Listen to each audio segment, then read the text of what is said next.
성경 말씀 누가복음 14장 15절로 24절까지 말씀입니다. 누가복음 14장 15절로 24절까지 말씀 우리 다 함께 찾으셔서 같이 한 목소리로 합독합니다. 누가복음 14장 15절에서 24절 같이 읽습니다. 시작. 함께 먹는 사람 중에 하나가 이 말을 듣고 이르되 무릇 하나님의 나라에서 떡을 먹는 자는 복되도다 하니 이르시되 어떤 사람이 큰 잔치를 베풀고 많은 사람을 청하였더니 잔치할 시각에 그 청하였던 자들에게 종을 보내어 이르되 오소서 모든 것이 준비되었나이다 하며 다 일찌하게 사양하여 한 사람은 이르되 나는 밭을 샀으며 아무래도 나가 보아야 하겠으니 청컨대 나를 양해하도록 하라 하고 또 한 사람은 이르되 나는 소 5겨리를 샀으며 시험하러 가니 청컨대 나를 양해하도록 하라 하고 또 한 사람은 이르되 나는 장가 들었으니 그러므로 가지 못하겠노라 하는지라. 종이 돌아와 주인에게 그대로 고하니 이에 집주인이 노하여 그 종에게 이르되 빨리 시내의 거리와 골목으로 나가서 가난한 자들과 몸 불편한 자들과 맹인들과 전원자들을 데려오라 하니라. 종이 이르되 주인이여 명하신 대로 하였으되 아직도 자리가 있나이다. 주인이 종에게 이르되 길과 산 울타리 가로 나가서 사람을 강건하여 데려다가 내 집을 채우라. 내가 너희에게 말하노니 전에 청하였던 그 사람들은 하나도 내 잔치를 맛보지 못하리라 하였다 하시니라. 아멘. 할렐루야. 하나님의 내주실 축복합니다. 우리 서로 인사 한번 나누시기 바랍니다. 전도하면 행복합니다. 목소리가 다 죽어가는 것 같아요. 전도하면 부담됩니다. 전도하면 창피합니다. 그런 마음으로 하는 거예요. 전도하면 행복합니다. 할렐루야. 어떻습니까? 우리 믿음의 성도님들 정말로 이 전도함으로 해서 그 기쁨과 행복함과 즐거움을 느끼시는지요? 사실 그렇지 않은 것 같아요. 많은 분들 보게 되어지면 전도한 것이 행복하고 즐겁고 감사하면 왜 전도를 안 하겠어요? 근데 많은 성도들의 모습을 보게 되어지면 전도를 부담스럽게 여기고 또 부끄럽게 여기고 창피하게 여기더라는 거예요. 그러다 보니까 전도를 하는 분들이 적지 않아요. 우리 믿음의 성도는 이걸 알아야 돼요. 내가 정말 진짜 성도라고 한다면 전도를 함으로 행복함을 느낀다는 거죠. 할렐루야. 내가 진짜 예수님을 믿는 성도라고 한다면 내가 예수님을 믿을 수 있었던 것처럼 다른 사람도 예수님을 믿을 수 있기 때문에 할렐루야. 그렇지 않습니까? 내가 예수님을 믿는다면 다른 사람도 예수님을 믿을 수 있다는 거예요. 그래서 내가 예수님을 믿는다고 한다면 나는 다른 사람도 예수님을 믿게끔 해야 된다라고 하는 거죠. 그 사명을 우리가 감당해야 될 줄 믿습니다. 사진을 한 장 보여주시기 바랍니다. 이 사진을 보게 되어지면 열혈 청년 전도왕이라고 하는 그 책의 겉표지예요. 근데 그 청년의 이름이 뭐냐면 최병호라고 하는 청년입니다. 왜 열혈 청년 전도왕이라는지요? 했는지요? 저 청년은 원래 불교 학교의 학생회장이었었어요. 근데 불교 학교의 학생회장이 예수님을 믿음으로 인해서 그 주님을 믿고 전도를 하게 되어지는데 전도한 그 숫자가 무려 800명이 넘는다는 거예요.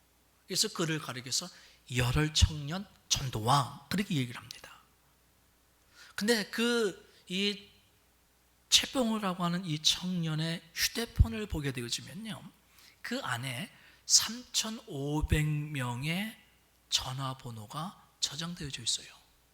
근데 그 3,500명의 그 전화번호를 A, B, C 이렇게 등급을 나누어요. 등급을 나누어 가지고 새벽마다 그 3,500명의 그 이름을 불러가면서 기도하는 거예요. A는 곧 믿을 것 같은 사람들, B는 긴가민가한 사람들, C는 아주 생짜 같은 사람들.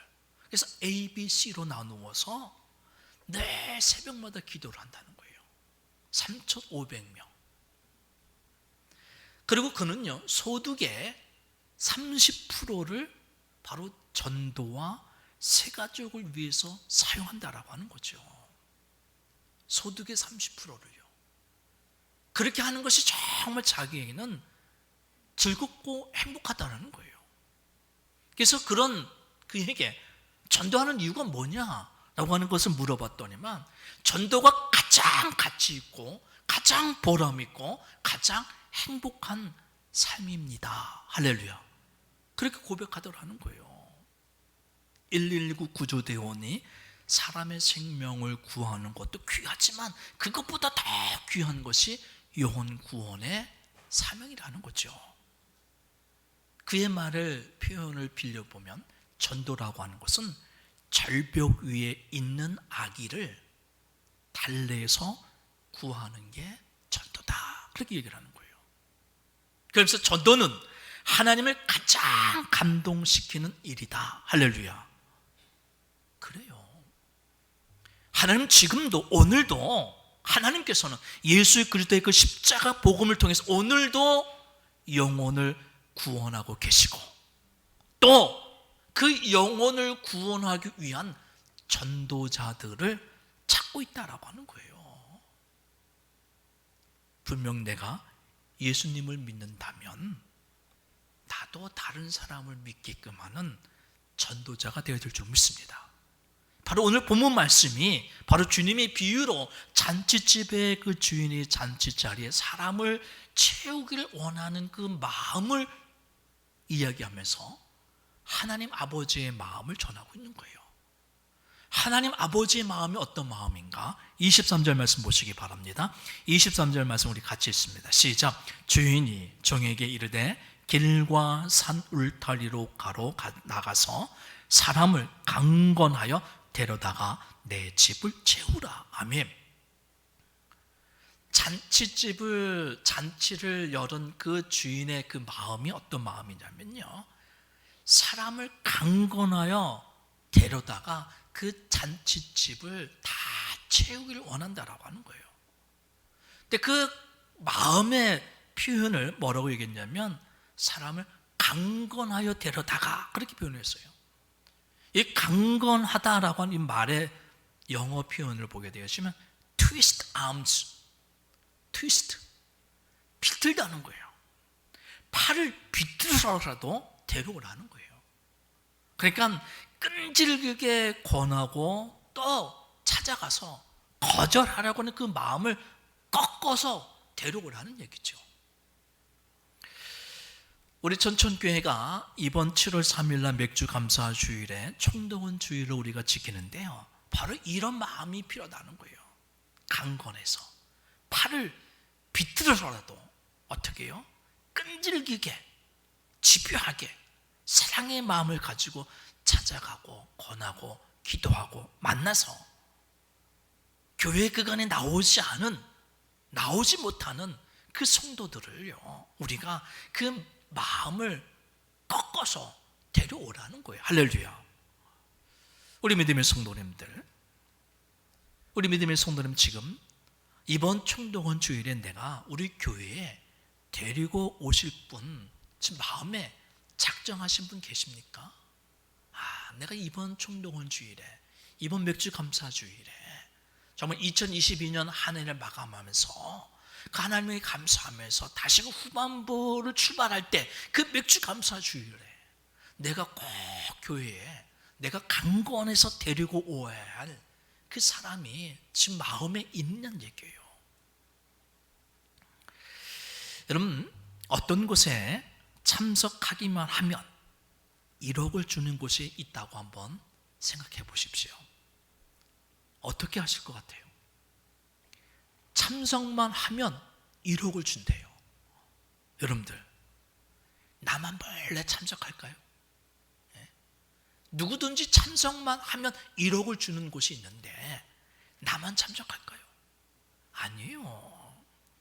자기는 물론이와 자기 남편, 아내, 아들, 딸, 형제, 자매, 할아버지, 할머니, 사돈의 팔촌까지 뭐라고 할까요? 참석하라고, 오라고. 팔을 비틀어서가 아니라 팔다리를 다 멍게 부려서라도 업고라도 아마 데려올 거예요. 왜요? 참석하면만 하면 1억을 준다는데 왜 참석 안 하겠어요? 바로 그 마음이 우리에게 있어야 된다는 거예요. 여러분, 구원과 영생의 축복이 여러분 1억보다 못할까요? 우리 믿음의 성도님들, 구원과 영생의 축복이 1억보다 못하다고 생각하십니까? 어찌 구원과 영생의 축복이 1억마다 못할까요? 더 귀한 거지요. 더 복된 것이다라고 하는 거예요. 여러분, 하나님이 아들 그리스도를 이 땅에 보내신 그 이유가, 십자가에서 죽게 한 그 이유가 바로 그 한 영혼이라도 더 구원하여 그 천국 잔치에 참여하도록 하기 위함을 우리가 깨닫고 그 사명을 우리가 감당해야 된다는 거예요. 한 영혼이 돌아오면 하늘에서 회개할 것이 없는 의인 99을 인하여 기뻐하는 것보다 더 기뻐하시는 분이 하나님이신 줄로 믿습니다. 그래서 하나님은요, 우리가 강건해서 이 교회를 채우길 원하시고, 그리고 그런 우리들에게 명령하시는 거예요. 뭐라고요? 오늘 말씀의 제목이에요. 내 집을 채우라. 할렐루야. 우리 믿음의 성도님들, 하나님 아버지의 그 마음을 가지고요, 우리 천천교회 이 빈자리를 채워야 될 줄로 믿습니다. 한번 보세요. 빈자리 이렇게 보면 어떤 마음이 드세요? 예. 빈자리에 빈 의자 있는데, 예. 어떻습니까? 우리 성도님들 마음 편안하십니까? 코로나 때문에 거리 두기를 해야 되니까, 야, 우리 교회는 참 좋은 교회야. 예.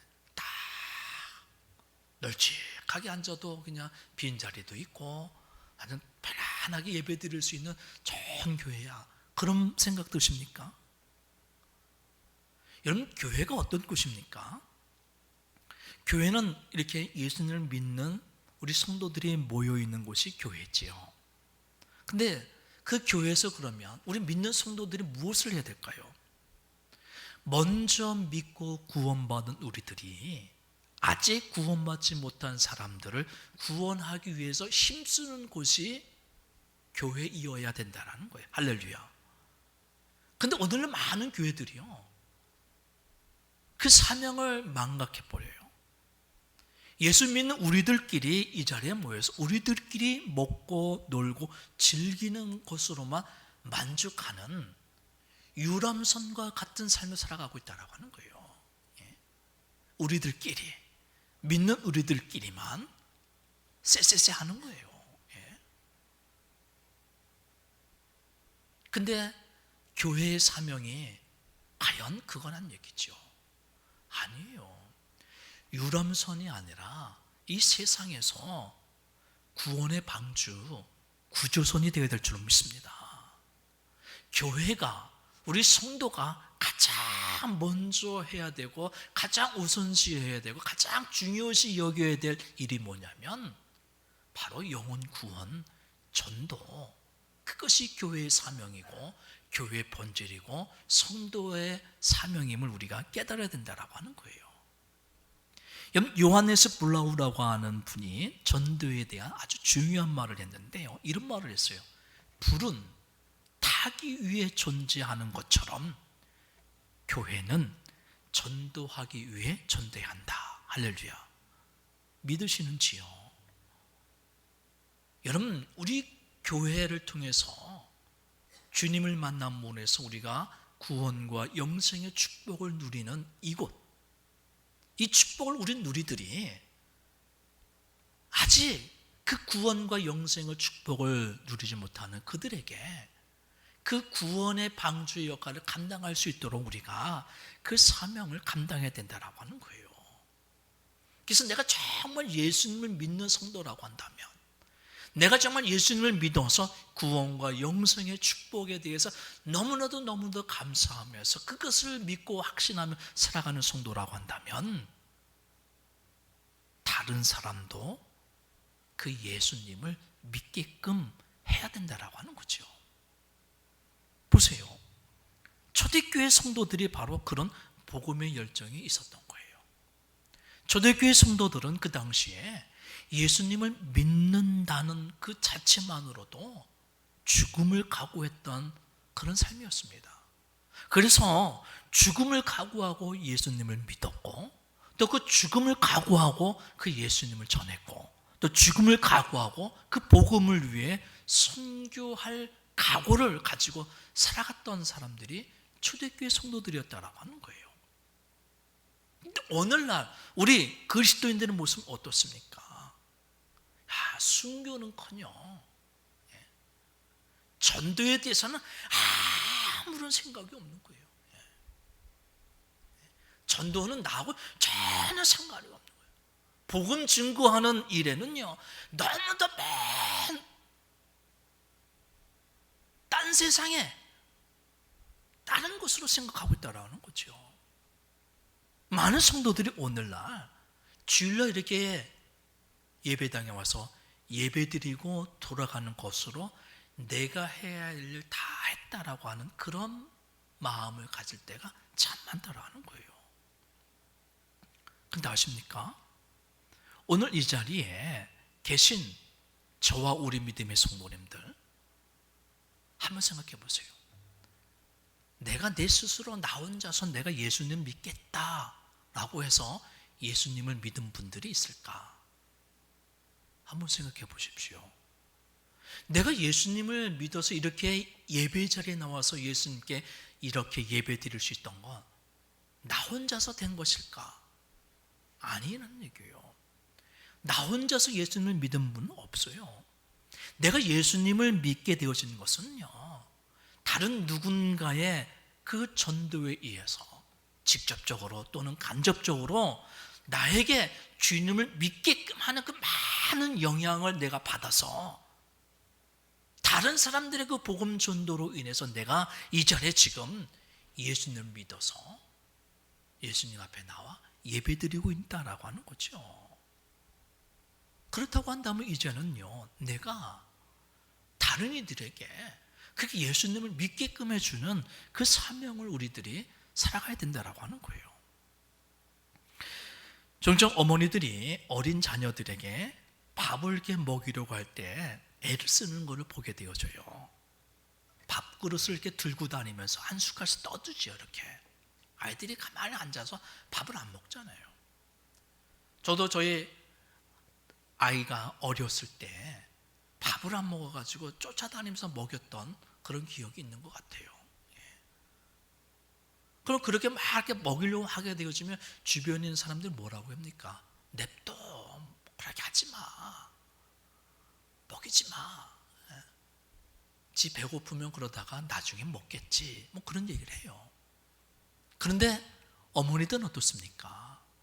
남들은 그냥 내버려둬, 배고프면 먹을 거야, 그렇게 얘기를 하지만 어머니들은요, 그럼에도 불구하고 밥그릇 들고 다니면서 한 숟갈이라도 더 먹이려고 쫓아다니면서 막 먹여요.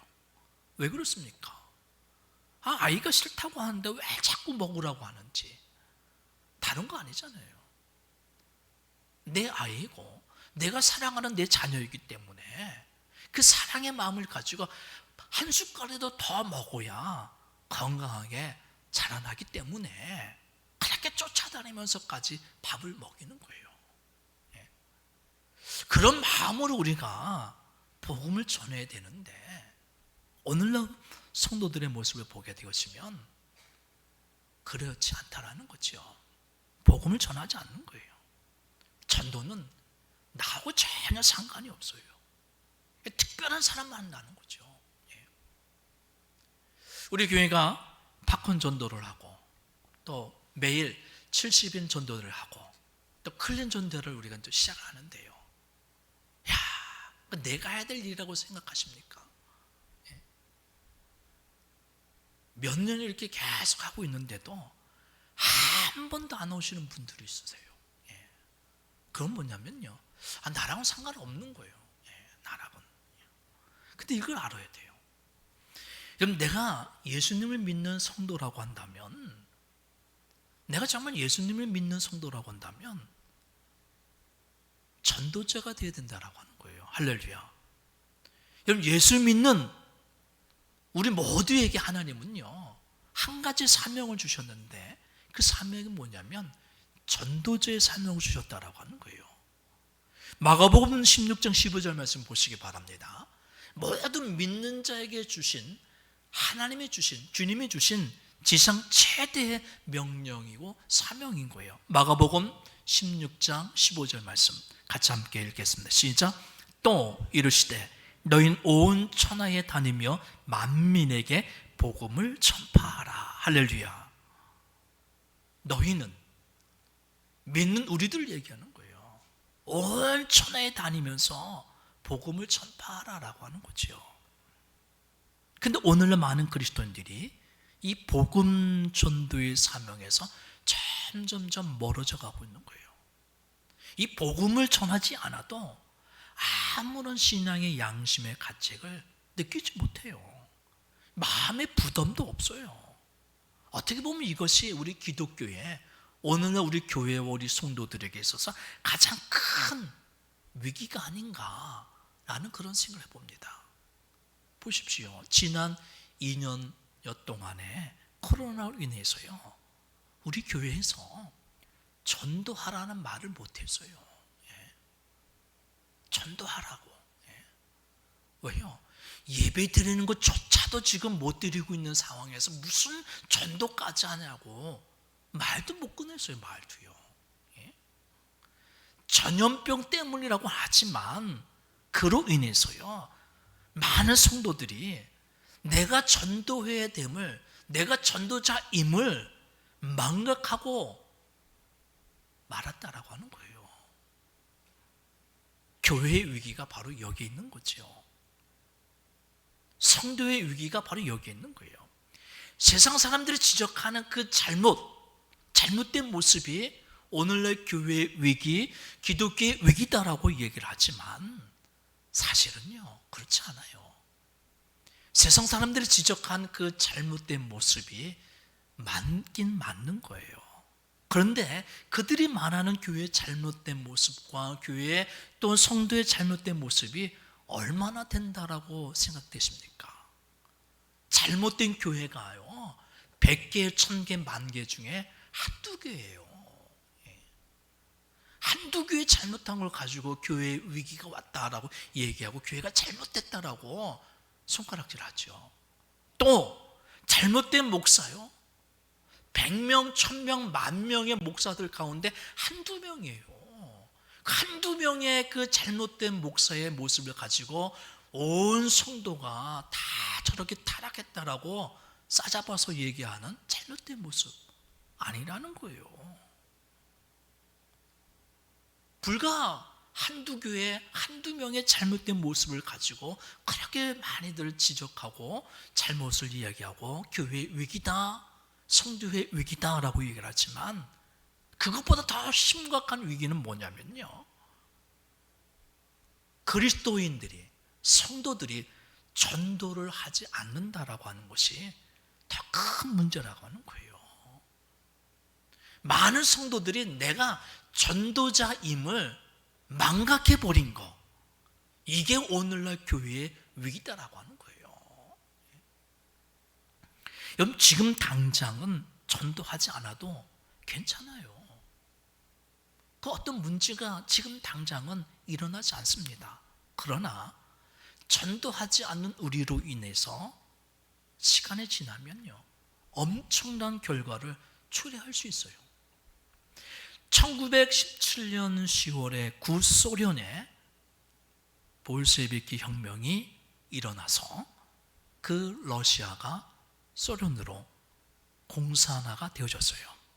근데 그 당시에 그 러시아는요, 히랍 정교회가 국교였던 나라예요. 쉽게 얘기하면 옛 러시아는요, 기독교 국가였다라고 하는 거예요. 히랍 정교회가 그 나라의 국교였었어요. 국교. 기독교 국가였던 나라가 한순간에 공산주의 국가로 바뀌어버렸어요. 어떻게 그런 일이 일어나는지 아십니까? 복음을 전하지 않았기 때문이다라고 하는 거예요. 그 당시 히랍 정교회는요, 어땠는지 아세요? 귀족사회에서만 존재했다는 거예요. 쉽게 얘기하면 믿는 자들만, 자기들끼리만 믿음의 삶을 살았다는 거예요. 그래서 자기가 고용하고 있는 사람들, 노동자들에게는 복음을 전하지 않았어요. 그래서 레닌이라고 하는 혁명의 천재가 복음이 없는 그 노동자들, 농민들에게 가서 공산주의의 혁명의 바람을 넣음으로 인해서요, 그 러시아가 히랍 종교회가 무너지고 볼셰비키 혁명으로 인해서 그 러시아가 소련이라고 하는 연방 공산주의로 바뀌게 되어졌다라고 하는 거예요. 바로 복음을 전하지 아니한 그것 때문에 그런 화를 당하고 말았다라고 하는 거죠. 지금 당장 복음을 전하지 않으면 아무런 상관은 없어요. 근데 그것이 쌓이게 되어지면 그것이 우리들에게 다른 위기로 다가온다라고 하는 거죠. 그래서 오늘날 기독교의 가장 큰 위기는 다른 거 아니에요. 우리 믿음의 성도들이 내가 복음을 전해야 될 전도자라고 하는 그 사명을 망각해버린 거. 내가 예수님을 믿었기 때문에, 내가 예수님을 믿음으로 인해서 내가 다른 사람을 예수를 믿게끔 하는 그 사명이 나에게 있음을 망각해버린 거. 그것이 가장 큰 위기다라고 하는 거예요. 근데 그런 또 생각을 갖게끔 한 것이, 전도를 하게 되어지면 그 전도가 아주 드라마틱하게 이루어져야 되는데 그게 안 되더라는 거예요. 오늘 조수균 장로님 기도회도 어제 전도를 했는데 단칼에 거절을 받았다 하잖아요. 전도할 마음이 생길까요? 우리가 그래요. 마음을 갖고 해도 안 돼요. 또 해도 안 돼요. 그것을 여러 번 겪다 보니까 어떻게 해요? 전도해야 될 열정과 그 자신감이 점점 잃어버리는 거예요. 그런데 어떻습니까? 그럼에도 불구하고 우리는요, 전도를 해야 된다는 거예요. 여러분, 내가 예수님을 믿을 때 한번 잘 생각해 보세요. 한순간에 내가 예수님을 믿었던가? 모태신앙했던 분들 말고요, 내가 예수님을 몰랐었는데, 내가 예수님을 믿지 않았던 사람이었는데 내가 예수님을 믿게 되었던 그 과정을 한번 잘 생각해 보세요. 어느 날 갑자기 내가 그냥 한순간에 예수님을 믿었던가? 아니에요. 한 사람이 예수님을 믿고 구원에 이르는 그 과정을 보게 되어지면요, 엄청난 수고와 헌신과 사랑과 눈물이 거기에 담겨져 있다라고 하는 거예요. 제일 먼저는 하나님의 오래 참으심의 그 은총, 기다림이 있었던 거죠. 그리고 수많은 사람들이 그 사람을 위해서 기도하고 또 사랑을 베풀고 또 권면하고 전도하고 기도했던 그 많은 땀과 수고의 눈물이 담겨져 있었던 거예요. 보세요, 우리 속장님, 인도자님들도 이번 총동원 주의를 위해서 많은 헌신을 하잖아요. 매 수요일마다 모여서 기도하면서 준비해요.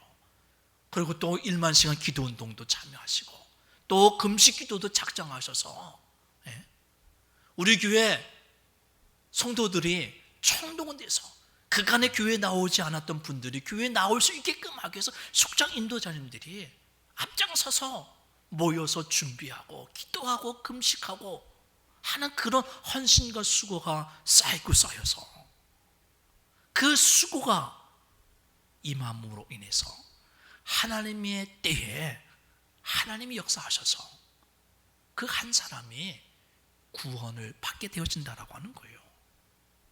그래 우리 믿음의 성도들은요, 언제 어떻게 어떤 역사가 일어날지 우리는 알지 못하기에 한 영혼을 전도하고 한 영혼을 구원시키기 위해서 성령님께서 나에게 주시는 역할이 있다고 한다면 그것을 내가 믿음으로 순종해서 지금 그 열매가 드러나지 않는다 할지라도 찾아가서 복음을 전하고 예수님 믿으세요, 교회 나오세요, 제가 기도하고 있습니다, 끝까지 그 사명을 감당할 때 하나님이 복음의 열매를 우리들에게 맺게 해주실 줄 믿습니다.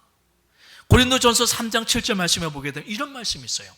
고린도전서 3장 7절 말씀 같이 함께 읽겠습니다. 시작. 그런즉 심는 이나 물 주는 이는 아무것도 아니로되 오직 자라게 하시는 이는 하나님뿐이니라. 아멘.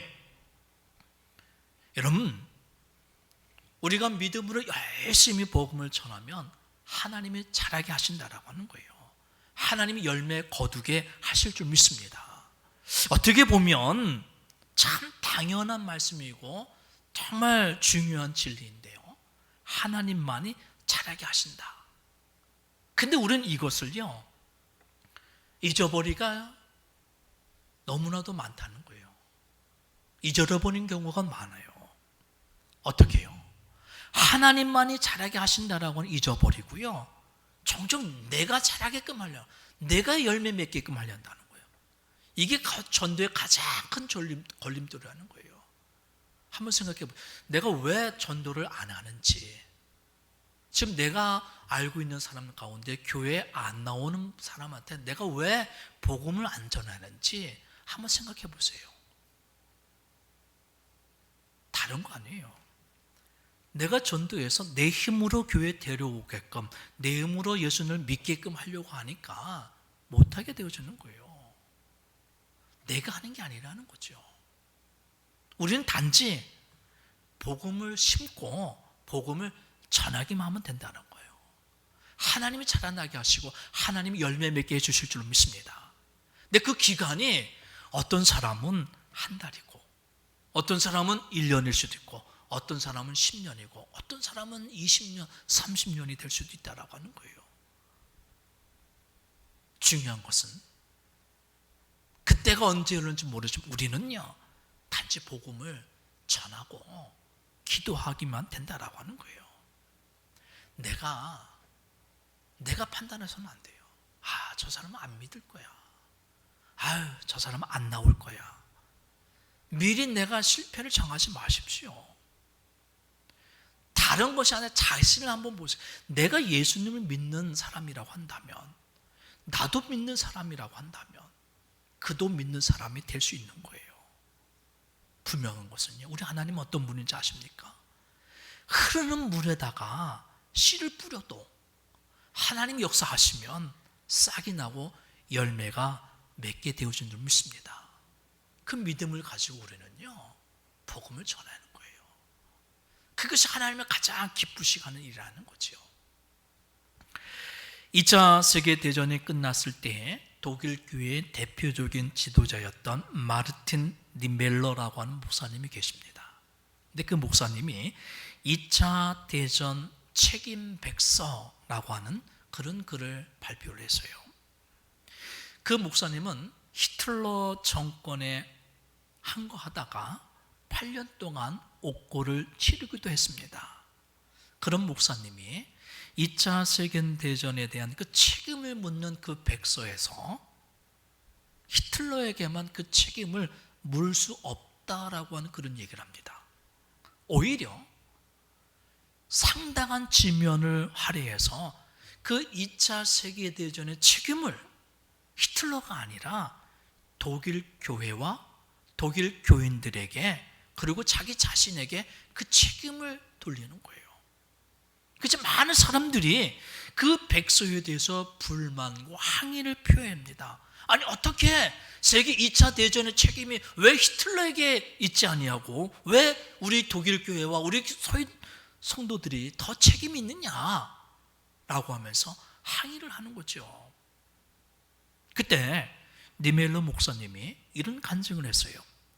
자기는 최근에 7번이나 똑같은 꿈을 꾸었다는 거예요.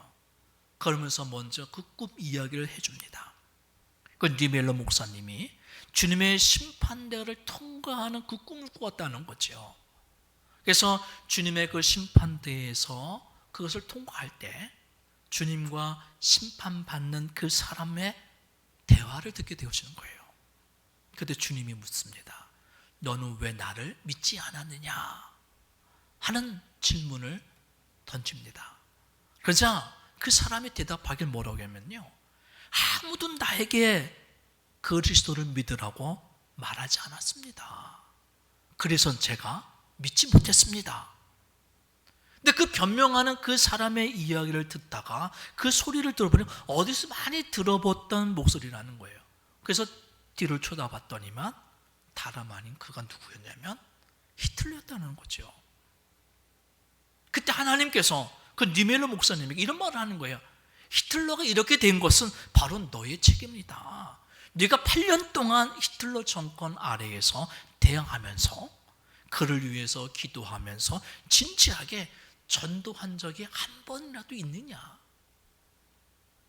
내가 만약 히틀러에게 전도했다고 한다면 그가 그렇게 무서운 폭군이 되어져서 전쟁을 일으키지 않았을 것이다. 그 전쟁을 일으킨 죄값은 바로 내가 전도하지 않았기 때문이다 라고 얘기를 하는 그 꿈을 꿨다는 거예요. 그 꿈을 한 번만 꾼 것이 아니라 7번이나 꿈을 꿨다라고 하는 거죠. 바로 그 꿈이 저로 하여금 자신의 생각을 바꾸게 되어졌다라고 하는 거예요. 그때까지 자기는 히틀러가 죽기만을 바랬고 수없이 그를 저주했지만 그 영혼을 위해서 한 번도 기도해 본 적이 없었더라는 거죠. 그렇기 때문에 그 세계 2차 대전의 책임이 히틀러 한 사람에게 있는 것이 아니라 독일 교회 성도들이 그 히틀러에게 복음을 전하지 않았는 그 책임이 우리에게도 있다라고 이야기를 하면서 회개를 촉구했다라고 하는 거예요. 근데 그런 잘못이 오늘 우리들이 지금 범하고 있다는 거죠. 그런 실수를 범하지 말아야 될 줄로 믿습니다. 여러분, 교회에서 청동원주의를 지키고 전도주의를 우리가 지킨다고 하는데 우리 믿음의 성도님들, 여러분 마음속에 지금 내가 강건해서 데리고 올 사람 지금 정했는가 한번 생각해 보십시오. 내가 강건해서 데려와야 될 사람 있습니까? 안 믿을 거야, 안 올 거야, 하나마나 똑같아. 아니, 이거지요. 지금 나 혼자만도 나만도 이렇게 믿는 생활하는 거 힘들고 어려운데 하는 그런 마음이요. 우리 믿음의 성도님들, 내가 예수님을 믿는 성도라고 한다면 다른 사람을 믿게끔 하는 전도자가 되어야 될 줄 믿습니다. 여러분, 하나님 아버지의 그 마음을 가지고요, 그들이 듣든지 아니 듣든지 오든지 아니 오든지 상관하지 말고요, 복음을 전하세요. 예수님 믿으세요. 꼭 교회 나오세요. 그럼 복음의 그 능력, 하나님의 능력이 담겨져 있는 그 복음의 능력이 때가 되면 반드시 열매를 맺게 해주실 줄 믿습니다. 그래서 우리 믿음의 성도님들이 바로 그 하나님 아버지의 마음을 가지고요, 맥주 감사 주일 때 우리 온 성도들이 함께 이 자리에 나와서 하나님 앞에 감사하면서 함께 기뻐하면서 함께 은혜를 나누면서 주님의 몸된 이 주님의 집을 우리 믿음의 성도들이 채워나갈 수 있는, 채우는 그런 복된 은혜와 역사를 이루어나가시길 주님의 이름으로 축원합니다. 기도드리겠습니다. 하나님 감사합니다. 주님이 주신 귀한 말씀을 통해 깨닫습니다. 하나님 아버지의 마음을 가지고 듣든지 아니하든지 오든지 아니하든지 복음을 전함으로 인해서 복음의 열매가 맺힐 줄로 믿고 강건하여 이 주의 성전, 이 제단을 채울 수 있는 믿음의 성도들로 붙잡아 주시옵소서. 이 모든 말씀 예수님의 이름으로 축복하며 기도드리옵나이다. 아멘.